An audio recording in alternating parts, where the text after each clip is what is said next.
Kaya ngayon po, katulad ng babae sa babae, lalaki sa lalaki, karumal-dumal yan. Pinakasal na nga eh. O, pinakasal pa. Aba, ispadahan. Pari pa nagkakasal. Pari pa nagkakasal. Pari pa nagkakasal.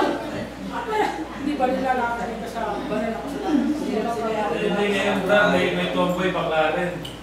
Oh, may tomboy. At least babae. At least babae. Ay, babae, babae. Pero magkakalang din. Pero yung babae, yun ang lalaki. Kasi yung pero meron din ako nilaman. May tomboy. Bakla. Anak na asawa. Nagkakalang po sila. Babae din na kayo yun. Ang mahirap yung babae sa babae. Lalaki Yung sa lalaki lalaki. ng babae sa babae. Pero malutumal, sabi ng Panginoon, malaking kasalanan yan. Kaya yung ng divorce na sinasabi, mga kapatid, ay sinusulot dahil marami yung nakaabuso ng babae. Pambihira naman yung nakaabuso ng lalaki dahil madalang yung under siya. Hindi, may pinakita nga ako mga pulis na kasi yung lalaki pag hindi na gusto, ginugusto yung babae. Ayun na, ayun na. Andun yung kanina. Ayun po na, masakit yun. Ito mga lalaki, kung bugay nila asawa mo. Ayun pala yun na. Yung babae na bubuo. Yun masakit po mga kapatid.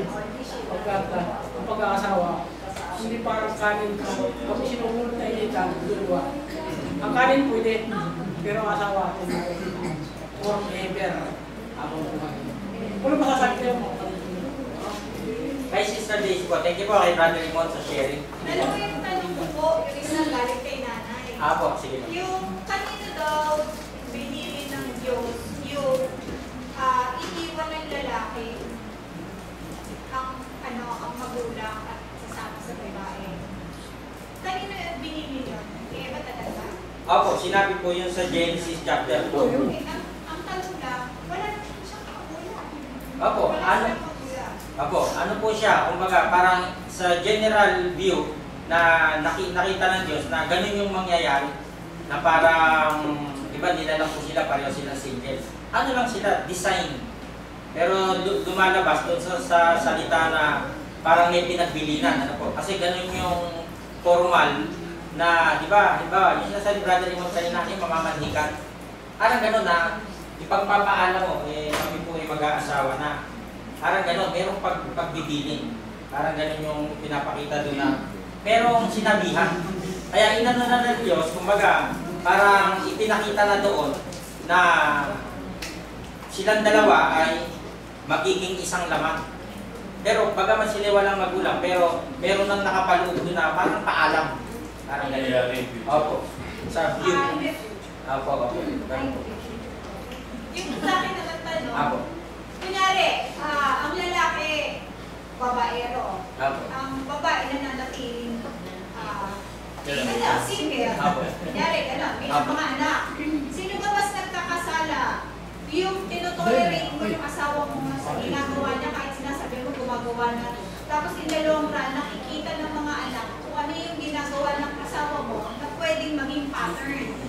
Or hiniwalay ka para ipanindigan sa mga anak mo na ituro na ito yung tama na dapat hindi gano'n.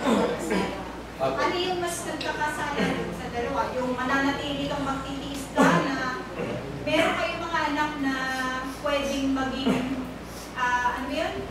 Pattern yung magiging gagawin ng lalaki na makakapalaki ka ng ganun din ang mga anak mo dahil ganun ang asawa mo.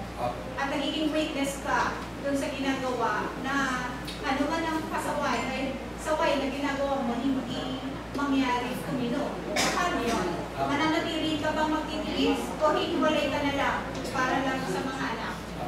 Meron pong, yun po, yung nakapagod doon yung dalawang binabanggit sa na reconciliation dun po sa 1 Corinthians chapter 7. Ano po, yung nakalagay dito na kasi po, bahagi talaga ng pag-aasawa yung pagtitiis, pero kung nakapanood naman dun yung sobra-sobra na, talagang kumbaga karapalan na, pwedeng umiwalay, pero manatiling walang asawa para ipaunawa sa mga bata.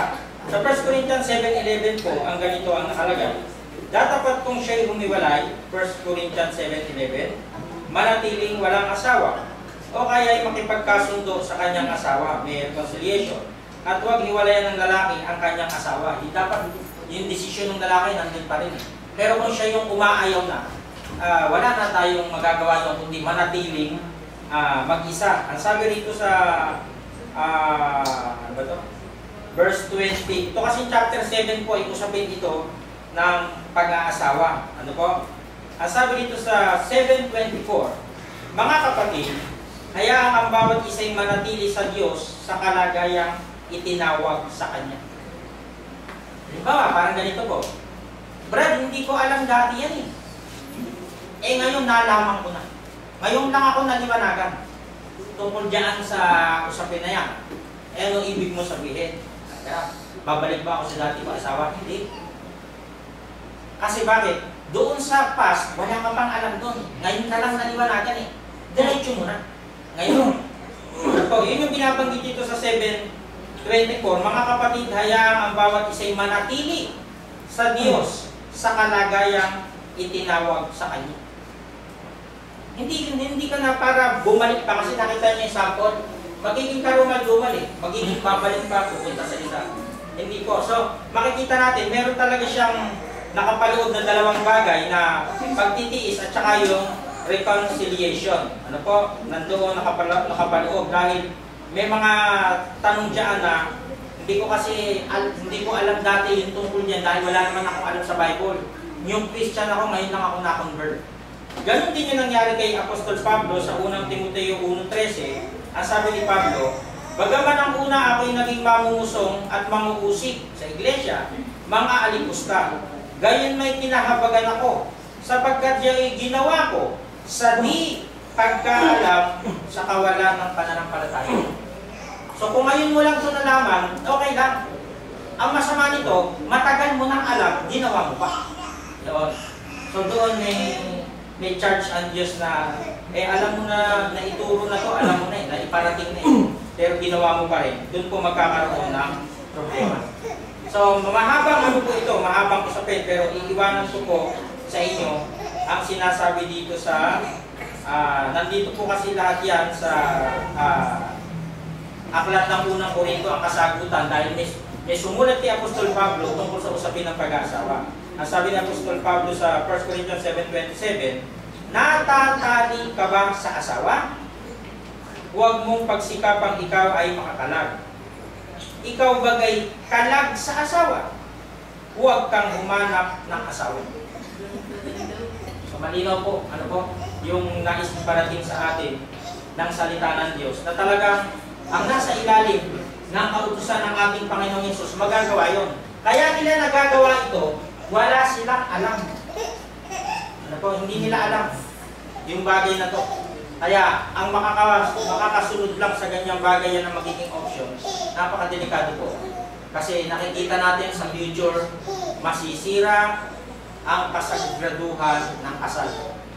Nasa Diyos yan kung ano ang magiging kahihinatnan ng bansang Pilipinas.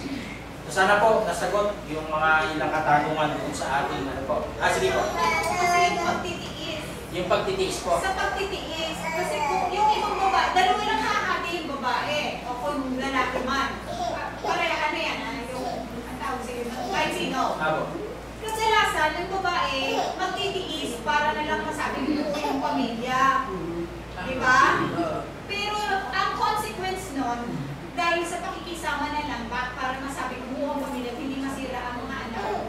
Yung nakikita ng mga anak, yung ginagawa ng ama na pwedeng maging pattern sa paglaki nila at pag sila ay gumawa na ng pamilya. May responsibilidad tayong magulang na paano palakihin sila.